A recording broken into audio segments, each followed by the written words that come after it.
Hello, jirtu hordoftoonni Kokeeftuu akkam jirtu. Bakka jirtanitti nageenyi keenya isin akka qabu jecha har'a gara duubatti deebine boqonnaa sadaffaa stereochemistry kan hojjennu ta'a. Boqonnaa afuraffaa haga boqonnaa 12 kan jiru hojjennee jirra. Kanaaf viidiyoon kun barattoota fayyaa akkasumas barattoota applied biology, applied chemistry barataniif hundaafuu in fayyada. Akkasumas barattoota fayyaa, barattoota farmaasii, jenerikii akkasumas post basicii barataniif, barattoota medisinii baratan, barattoota MLS baratan akkasumas environmental health baratan hundaafuu bifa giddu galeeffateen hojjetamaa jira waan ta'eef hundi keessan viidiyoon kun akka isaan qaqqabu share gochuu, chaanalicha immoo subscribe gochuun akka hordoftan isin affeeruun barbaada. So har'a boqonnaa sadaffaa stereochemistry eegalla.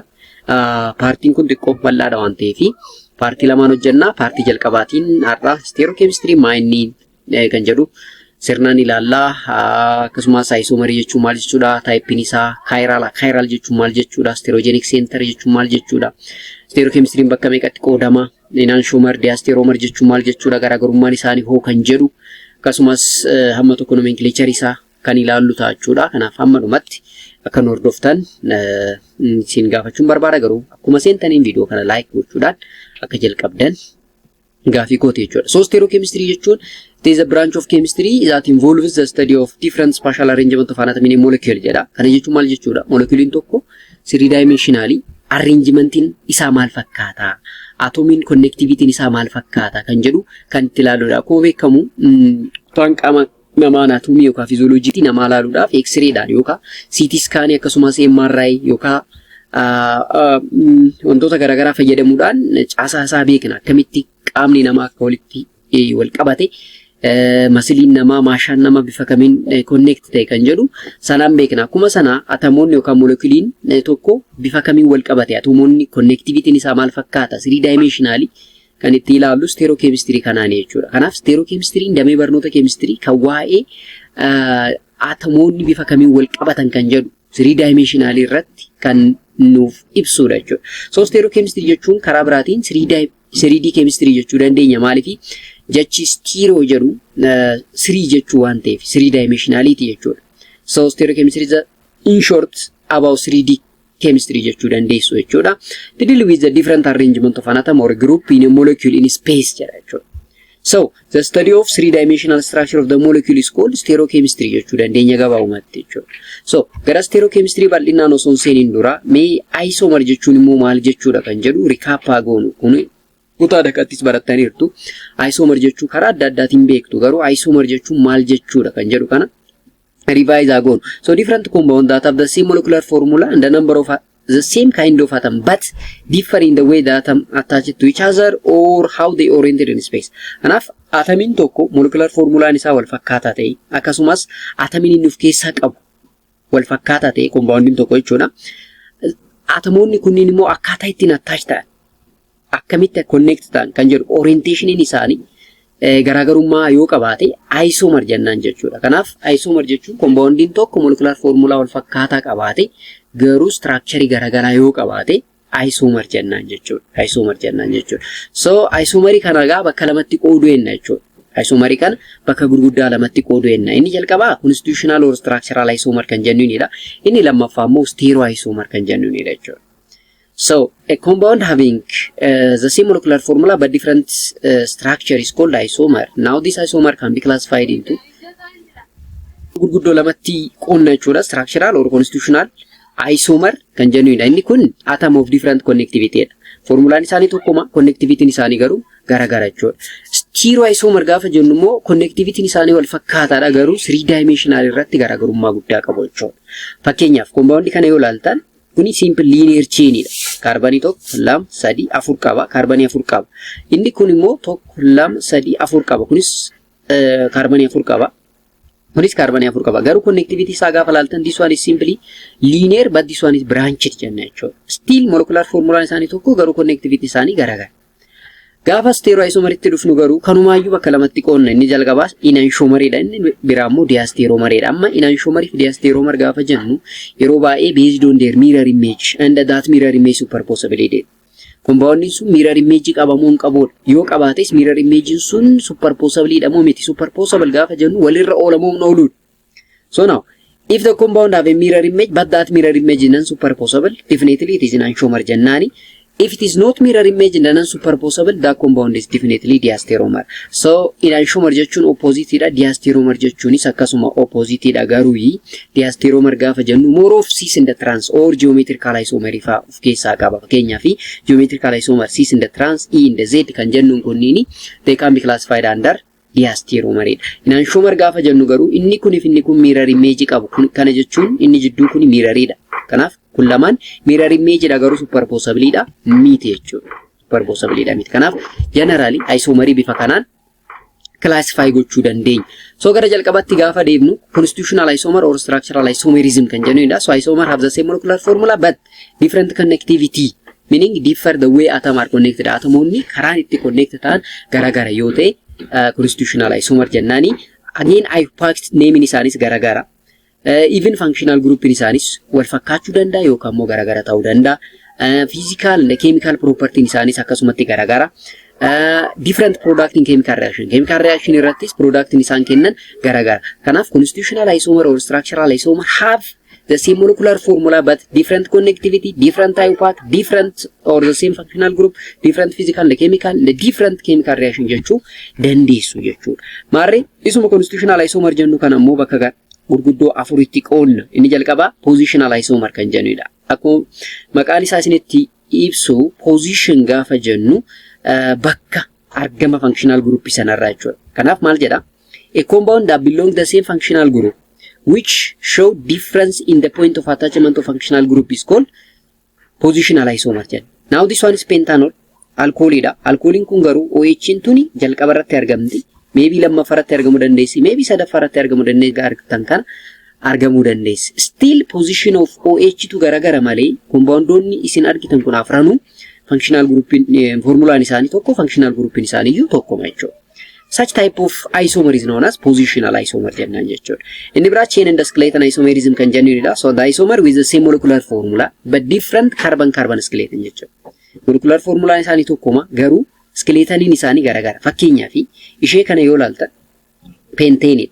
Still this one is n pentane linear dha. Inni kunis pentane dha. Inni kunis pentane. But the way of atom connectivity isaanii garuu gara jechuudha. Gara jechuudha. So karaa kanaanis ibsamuu danda'a. Inni sadaffaan functional isomerism kan jennu so different compound due to different arrangement of an atom leading to different functional group jechuudha. Compoundonni functional group gara qaban garuu formulaan isaanii tokko ta'e jira. Fakkeenyaaf ishee kana yoo ilaaltan ethanol. This is ethanol but this one is methoxymetone. This one is ether. Amma ethanol fi ether functional group isaanii gara garuu formulaan isaanii tokko jechuudha. Isa kanas ilaaluu dandeessu. Butanoic acid fi methyl propanoate. Butanoic acid carboxylic acid dha akkuma beektanii. Methyl propanoate immoo ester dha. Garuu still molecular formula isaanii tokko. So such type of functional group is known as or isomerism is known as functional isomer jennaani. Compoundota molecular formula wal fakkaataa qaban garuu functional group isaanii gargar ta'e jechuudha. Inni afraffaan ring chain isomerism dha. Hence one isomer is an open chain molecule and the other in cyclic molecule. Propane is an alkene and the cyclopropane is alkane. Two different class of compound but having the same molecular formula. Kana jechuun compound kun NHexane dha, inni kun cyclohexane. Inni kun fi inni kun functional group isaanii gara. Now this one is alkene, inni kun immoo cycloalkane. But molecular formula isaanii still tokkoma jechuudha. Asii soo dhuftan propene dha, isheen kun immoo cyclopropane. Kun immoo alkane, cycloalkane. Still the molecular formula is similar but functional group isaanii garuu gara jechuudha. So chain dha, ringi faa uumuu danda'u, cyclic faa uumuu danda'u jechuudha. Sababa kanaaf ringi chain isomerism jennaani. So in general isomeroota kanneen bakka gurguddoo afuritti qoonnee ilaaluu dandeenya jechuudha. Inni lammaffaa akkuma reefu dubbanne stereoisomer dha. So the same molecular formula with the same structure having the same functional group but differ only in three-dimensional arrangement of an atom. Again differ in their atom connectivity in space. So stereoisomer can be classified into two jedha. Enantiomer fi diastereomer reefu jenneerra. So stereoisomer kana gaafa laallu gabaabumatti molecular formula isaanii tokkoma, structure isaanii tokkoma, functional group isaanis tokkoma. Garuu atomonni 3 dimensional irratti akkaataan isaan connected ta'an garaagarummaa guddaa qabaachuu. So sababa kanaaf stereoisomer kana bakka gurguddootti lamatti qoonna. Inni jalqabaa diastereomer dha, inni lammaffaa immoo enantiomer dha. Diastero gaafa jennu the stereoisomer whose molecular not mirror image and non superposable. Mirror image das miti, superposable das miti jechuudha. diasteromer gaafa jennu. So diasteromeriidhaaf fakkeenyi guddaan yookaan fakkeenyi gaariin geometrical isomerii. So geometrical isomeraa the best example of diasteromer jennaan. Having the same molecular formula, structural formula, the same functional group, but different orientation of an atom or a group around the double bond. Yeroo hundaa geometrical isomerii qabaachuudhaaf double bonding jiraachuun dirqama jenneerra. Double bondi sanarratti maybe compoundoonni cis in the trans orientation, E in the Z orientation qabaachuu danda'u. Cis gaafa jennu akkuma beektan isomer of similar group on the same side of the double bond gaafa ta'ani. Trans gaafa jennu immoo opposite to the double bond. Yes, functional grouping yookaan immoo atomoonni connect ta'an sun double bond irra faallaadha yoo argaman jechuudha. So cis trans isomer have different properties depending on the influence of the substitute group in the molecule, the so-called diasteromer. Kanaafi diasteromeronni physical and chemical property isaanii garagara. Diasteromeronni physical and chemical property isaanii garagara jechuudha. So cis trans isomer of butane dioic acid jedha. Akkuma beektan butane dioic acidiin kun dicarboxylic acid keessaa isa tokko. So dicarboxylic acidiin kuni cis and trans of keessaa qaba. So the difference are in the chemical and the physical property as well as in biological activity. Even physical and the chemical property qofa osoo hin taane biological activity isaanis garaagarummaa qaba jechuudha. Fakkeenyaaf trans isaa yoo fudhanne fumaric acididha. So the isomer of butane dioic acid is an essential metabolic intermediate for both plant and animal jedha. Trans isaa garuu malic acididha, even it is toxic and irritant toward the tissue. Argitanii compoundin kun formulaan isaanii tokkooma. Functional group isaanii tokkoma garuu sababa orientation isaanii cis trans ta'e biological activity isaanii garagara jechuudha. Trans gaafa ta'e baay'ee barbaachisaadha. It is an essential intermediate for plant and animal jechuu dandeenya. Cis gaafa ta'e even toxic dha jechuudha. Irritation fiduu danda'a. Gogaa keenya fa'aa gubuu danda'a. Hypersensitivity allergic fa'aa fiduu danda'a jechuudha. Kanaaf compound dhima tokko ta'e sababa diasteromerii ta'ee fi physical and chemical property isaa bifa sanaan garaagarummaa qaba jechuudha. Inni biraa E in the Z configuration kan jennuudha. So tri-substituted and tetra-substituted double bond E in the Z system is needed for describing the double bond geometry. In EZ system, we examine the two groups attached to one carbon atom of the double bond and decide which of the highest priority are there. Then we repeat the operation to the other carbon chain jedha. Amma EZ configuration gaafa jennu yeroo baay'ee double bond yoo qabaanne double bondin suni substituent qaba waan ta'eef substituentin sun wal fakkaataan gama tokkoon argamamuun argamuudha. Substituentin wal fakkaataan gama tokko kan argamu yoo ta'e bifa kana akkuma argaa jirtan fakkeenyaaf ishee kana yoo ilaaltan Z jennaani maaliif jennaani isheen kunis higher priority isheen kunis higher priority dha isheen kun low priority isheen kun low priority.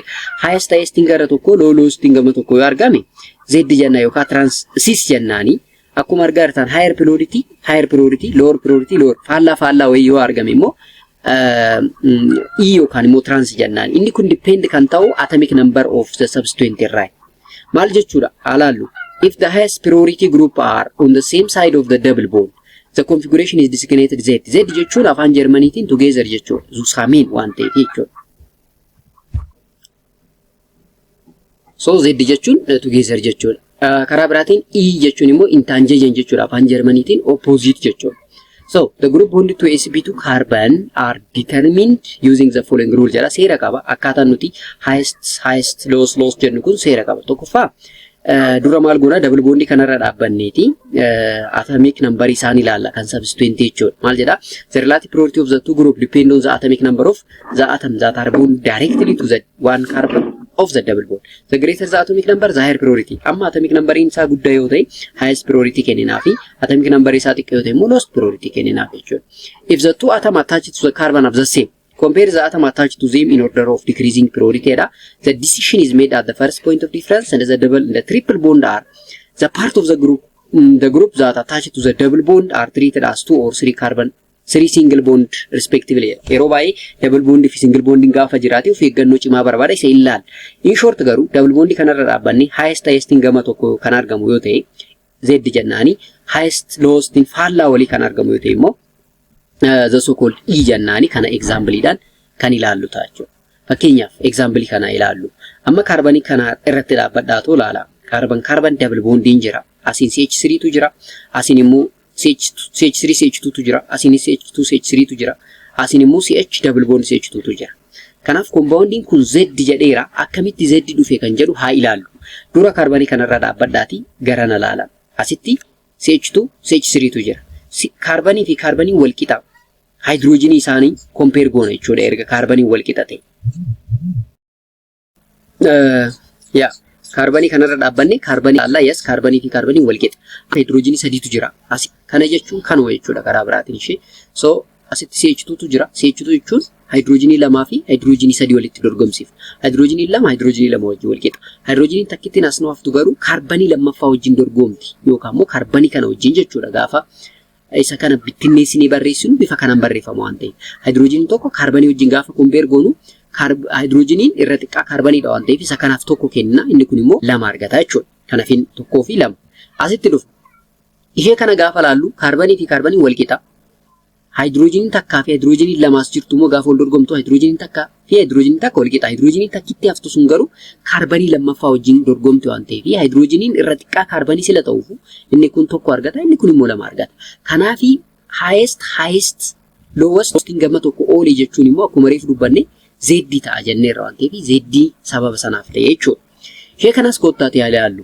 Fakkeenyaaf kaarbanii kanarra gaafa dhaabbannu hydrogenii fi kaarbanii gaafa laallu kaarbanii caalaa tokko kanaaf lama kenna.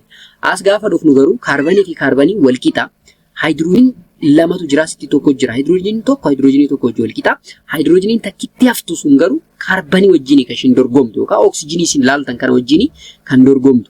Sababa kanaafi kaarbanii fi hydrogenii wal dorgomsiifnu oksijiniin lakkoofsa atamaa isaa 16 isheen kun immoo takka. Kanaaf kanaan tokko so kun faallaa lamaaf lama kun faallaa walii waan argamaniif inni kun dirqama maal ta'a? Oppositor E ta'a jechuudha. So bifa kanaanii isa kana hunda hojjechuu dandeessu hunda isaa hojjechuun sa'aatiinis nu gahaa waan ta'eef isin immoo ilaaltu jechuudha. So diastereomerii bifa kanaan ilaalla inni lammaffaa inaanshuumarii. If one of the two stereoisomer that have a mirror image of each other and they are non-superposable or superimposable, meaning not identical with its mirror image, that compound is enantiomer.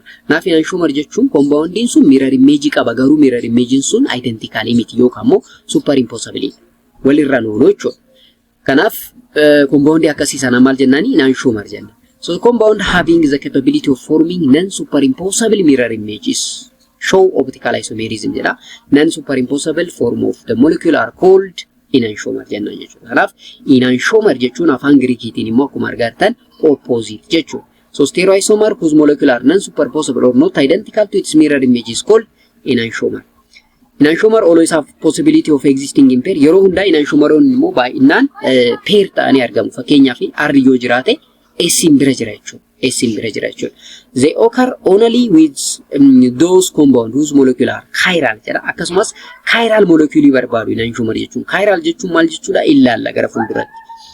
So related to their other right hand and related to left hand. Amma harka mirgaa fi harka bitaa yoo laalle jechuun mirror image dha garuu walirra noolan. Kanaaf compoundiin akkasii enantiomer jenna. They have the same physical and chemical property. Yeroo baay'ee chemical and physical property of enantiomer are the same.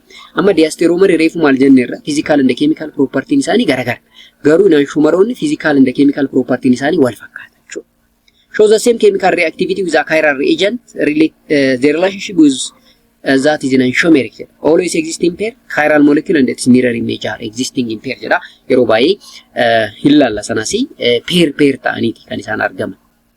So enantiomeriin jiraachuudhaaf chiral carbanii qabaachuun dirqama yoo jenne chiral jechuun maal jechuudha kan jedhu immoo haa ilaallu. So non-superimposable, non-identical with its mirror image jechuudha. The molecule and its mirror image are called enantiomer. Reefu jenneerra. The word chiral jechuun afaan Giriikiitiin chair jechuudha. Inni kun immoo handedness. Handedness jechuun kun maaliif dhufe harki keenya mirgaaf bita wal fakkaataadha. Mirror image garuu walirra noolu. So the term chiral is used to describe the molecule of enantiomer because they are related to each other in the same way that left hand and the right hand are related jedha. Amma gaa chiral jechuun maal jechuudha gaafa jennu kaarbaniin central kaarbaniin sun substituent garagara afur yoo qabaate. Kanaaf chiral jechuun asymmetric carbon jechuudha karaa biraatiin. Kanaaf asymmetric carbon jechuun immoo tetrahedral bonded carbon where all four substituents are different jechuudha. Substituentiin afranuu garagara yoo ta'e compound sana maal jennaani chiral jennaan. Stereocenter, symmetric carbon, stereogenic center hundi isaaniitu tokko. Chirality center are also belong to the broader group known as stereocenter. So chirality is the property of the entire molecule whereas chiral center is the cause of chirality jedha. So chiral center qabaachuun enantiomer qabaachuudhaaf murteessaadha jechuudha. The most common, although not only, cause of chirality in an organic molecule is the presence of tetrahedral carbon atom bonded to 4 different groups. For example, the central carbon atom is lactic acid. In lactic acid jedha. Yeroo baay'ee chiral center qabaachuudhaaf carboniin sun tetrahedral ta'uu qaba. Kana jechuun substituent 4 qabaachuu qaba jechuudha. Fakkeenyaaf isaan kanneen ilaaluu dandeessu. So carboniin kun amma bromo buteeniin kuni jidduun tuni carbonii kana yoo ilaaltan substituentiin kun isheen kun fi isheen kun garagara. Isheen kun ethyleedha, isheen kun methyleedha, isheen kun hydrogen, isheen kun bromine. Kanaaf carboniin jidduurra jirtu kun substituentii 4 garagaraatiin marfamte jechuun chiral centeridha jechuudha. Chiral centerii qabaanne jechuun immoo mirror image qabna. Mirror image sun garuu superposably miti. Kanaaf chiral mirror image qaba. Mirror image sun superposably miti yoo jenne compoundin akkasii maal jennaani? Enantiomer jennaan jechuudha. So the carbon that is a part of the multiple bond does not have 4 groups around it. So it can never be chiral center, and a carbon atom bonded to 2 or more like group is never chiral center. Kanaaf carbonin central irra jirtu tuni substituent wal fakkaatan lama yoo qabaatte chiral center ta'uu dandeessu jechuudha. So CH2 the CH group have more than one hydrogen atom bonded to the same carbon, so each of these never chirality center. Fakkeenya compound kana laala. Asitti carboniin kuni akkuma argaa jirtan CH3 qaba. Asitti immoo hydrogenii qaba. Asitti immoo hydrogen garagara garuu hydrogenii lama waan wal fakkaataniif inni kun achiralidha jechuudha. Achiralidha. Plane of yeroo baay'ee compoundonni achiral ta'an plane of symmetry qabu. Compoundonni chiral ta'an garuu akkuma argaa jirtan lactic acidiin kun chiralidha. Maaliif carbonii kanarra yoo dhaabbattan isheen kun fi isheen kun substituentiin afranu garagara. Kanaaf compoundii akkasii chiralidha. Akkasumas plane of symmetry hin qaban. Compoundonni chiral jennuun kuni plane of symmetry hin qaban. Maal jechuudha plane of symmetry jechuun? It is an imaginary line. An imaginary line that bisects the compound into 2 equal parts. Compound kana bakka wal qixa lamatti qooduun hin danda'amu yoo ta'e maal jennaani? Compound sun plane of symmetry hin qabu jenna jechuudha. So an imaginary plane that bisects the molecule in such a way that the molecule halves the molecular R into the mirror image is known as plane of symmetry jenna. Kanaaf compound tokko bakka wal qixa lamatti qooduu kan dandeenyu yoo ta'e plane of symmetry qabna jechuudha. Plane of symmetry qabaanne jechuun immoo chiral center hin qabnu jechuudha. So any molecule with the plane of symmetry or a center of symmetry must be achiral. Achiral. So compound that lack reflection symmetry, meaning that they are not identical with mirror images, say to be chiral.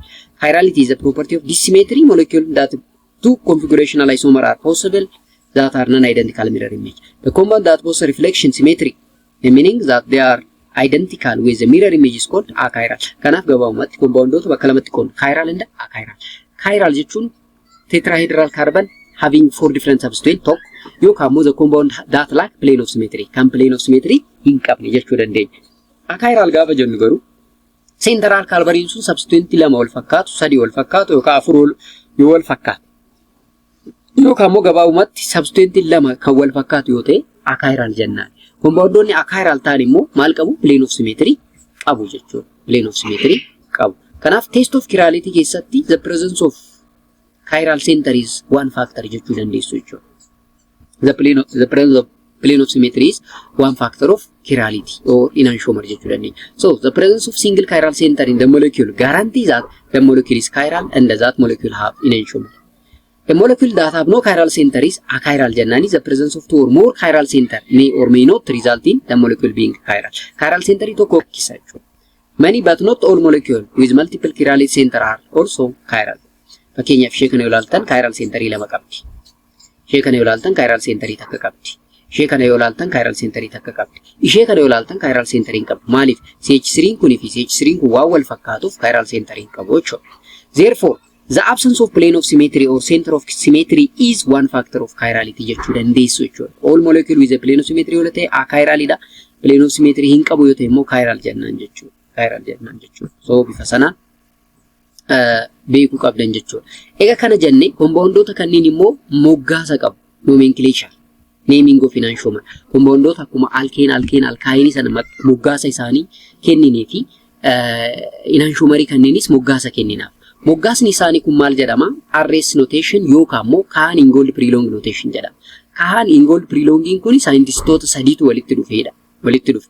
So isaanan kun walitti dhufuudhaan akkaataa enantiomerii itti moggaasnu nuuf kalaqan jechuudha. So because enantiomer are 2 different compounds, we need to distinguish them by name. This is done by adding the prefix R and S to the IUPAC name. So RS kana add gochuudhaaf yes inanshumeroonni physical and chemical property are the same jennee reefu waan ta'eef gargar baasuudhaaf RS designation kenninaaf. RS designation kennuudhaaf step jira. Stepota afur follow gochuu qabna. Step inni jalqaba assign priority dha. Assign priority gaafa jennu atomoota directly bound to the stereogenic center yookaan immoo chiral center sanarratti attach ta'an kana 1 2 3 4 jennee akkaataa lakkoofsa atomaa isaaniitiin tartibeesseen. Tokko kan jennuun the highest atomic number kan qabudha. Afur kan jennuun immoo the lowest atomic number kan qabu. Sana booda if the decision can't be reached by ranking the first atom in the substituent, look the second, third and the fourth of the atom attached to the chiral center until the difference is obtained. Fakkeenyaaf akkuma laalleen chiral center sanarra dhaabbanne 1 2 3 4 jechuun nutti ulfaachuu danda'a. Aga garaagarummaan sun argamu garuu maal goona hin deemna jechuudha atomii sana keessa. This process is continued until the decision is made and view the molecule so that as a chiral center grouped according to what the number 4 away from the viewer jedha. Yeroo baay'ee isheen periodicity qabdu kuni away from the viewer ija keenya gara duubaatiin kan isheen teessu.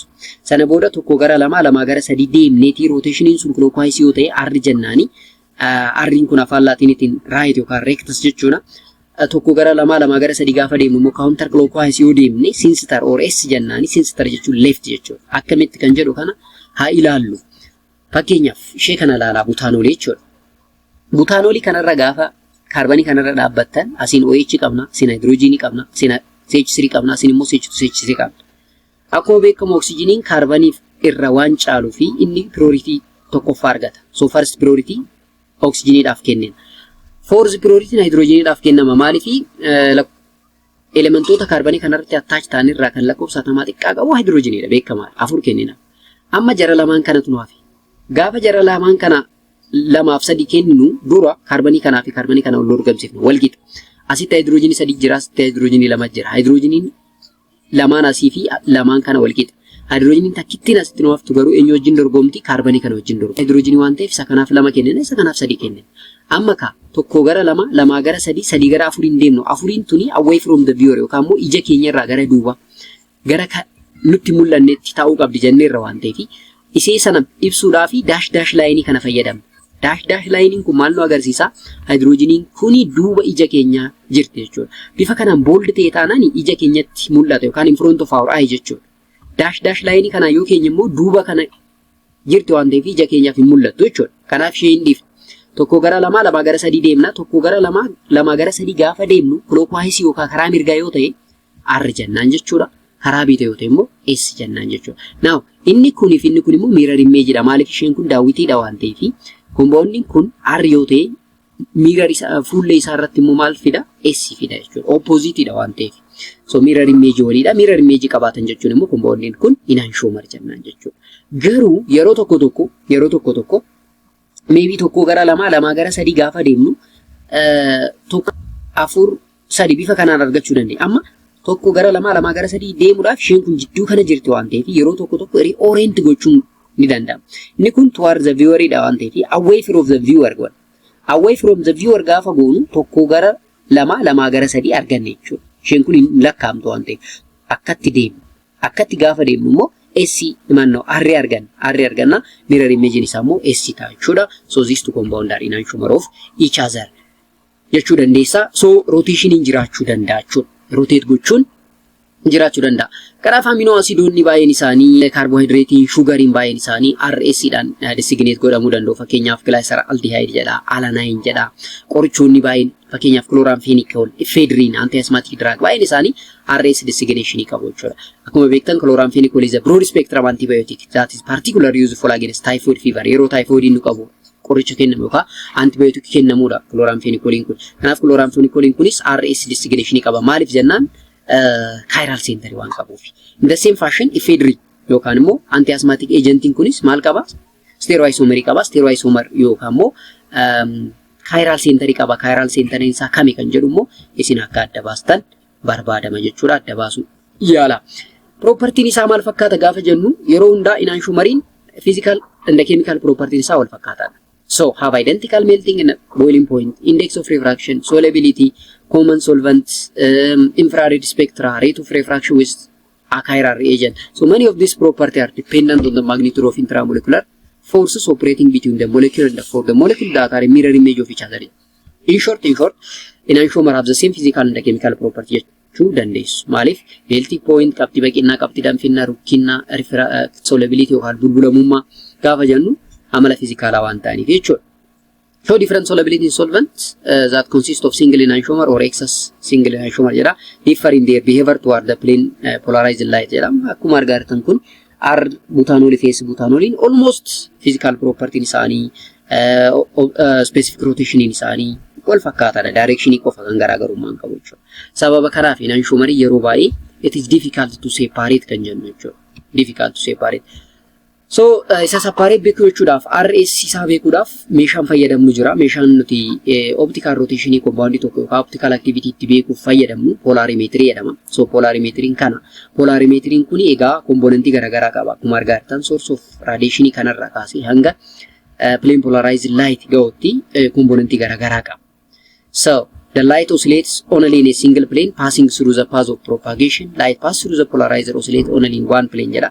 Egaa kompoondoonni yookaan qorchuunni garaagaraa RS, L, D jechuudhaaf polarimetry kana fayyadamuu dandeenya. So enantiomer rotate plane polarized light in identical magnitude but in opposite direction jedha. Dextro-rotatory gaafa jennu that rotate clockwise yookaan immoo karaa mirgaa jechuudha. Levo-rotatory jechuun left jechuudha yookaan rotate counter clockwise. Egaa levo-rotatory kana L dhaan bakka buusuu dandeenya yookaan minus goonee bakka buusuu dandeenya. Dextro-rotatory D yookaan plus jennee ibsuu dandeenya. Fakkeenyaaf dopamine yoo fudhanne L dopa and D dopa jennee ibsina. L dopa gaafa jennu qoricha Parkinsoniif fayyadamu jechuudha. Amma yeroo baay'ee qoricha oomishuu keessatti rakkoon guddaan enantiomeriin kun jiraachuudha. Maaliif enantiomeriin reefu maal jenneer physical and chemical property isaanii wal fakkaataadha waan ta'eef gargar baasuun baay'ee ulfaata. Qorichi tokko fakkeenyaaf LPD qabaate yoo dhufe L'n isaa fayyadee D'n isaa toksiikii ta'uu danda'a. Ilaalla gara fuulduraa maa inni rakkoon isaa kan jedhu. Isa sana garuu beekuudhaaf at least optical activity isaanii meeshaa polarimetry jedhamu kanaan fayyadamneeti kan beeknu jechuudha. Optical inactive warroonni ta'an jiru. Fakkeenyaaf meso compound yoo fudhattan, racemic mixture yoo fudhattan optical inactive dha isaan. Maaliif 15% R fi 15% S yookaan immoo 15% D fi 15% L qabaatu jechuudha. Kana jechuun fakkeenyaaf negative 50 fi positive 50 gaafa walitti hidhaatan cancel wal godha waan ta'eef zero ta'a ida'amni isaa jechuudha. Asitti maal jedha? It is cancelled by each other jedha.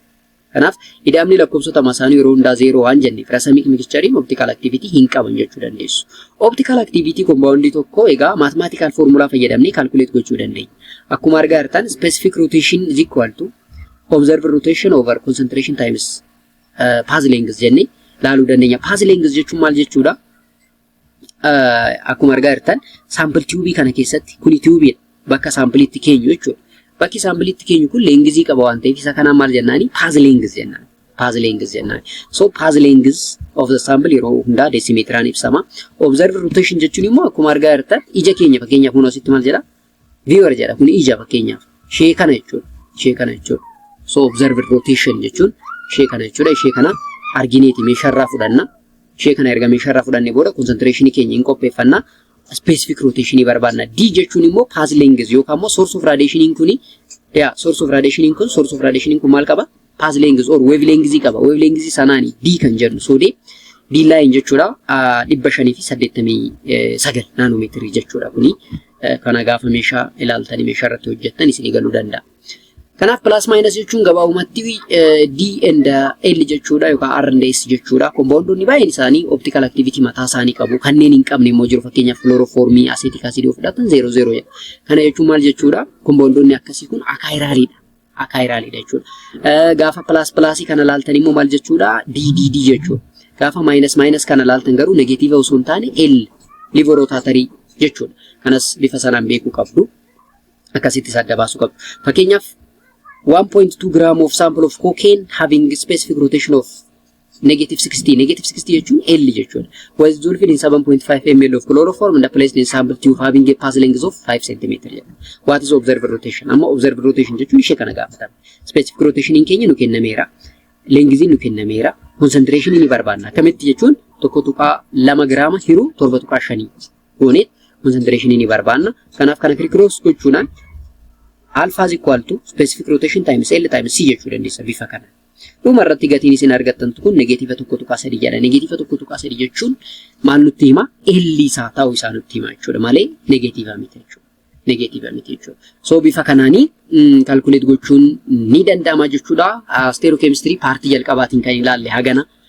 Ayuu jenne nu gaha multiple stereogenic center yookaan asymmetric carbon kan jedhu kana partii lammaffaatiin qabannee dhufna. Warroonni viidiyoo kana ilaaltan hundi keessan chaanalicha subscribe yoon subscribe viidiyoocha mu like akkasumas hiriyoota keessan shan share gochuudhaan ganna kana subscriber 20 galuuf karoora qabanne akka deeggartan gamanumaan si yaada. Tuubii keessanii waan ta'eef subscribe gochuun namoota hedduu bira akka qaqqabu gochuu hin dagatinaa jechuudha. Karoorri keenya ganna kana subscriber 20 gahuuf waan ta'eef waan subscribe nu gootaniif galata qabdu.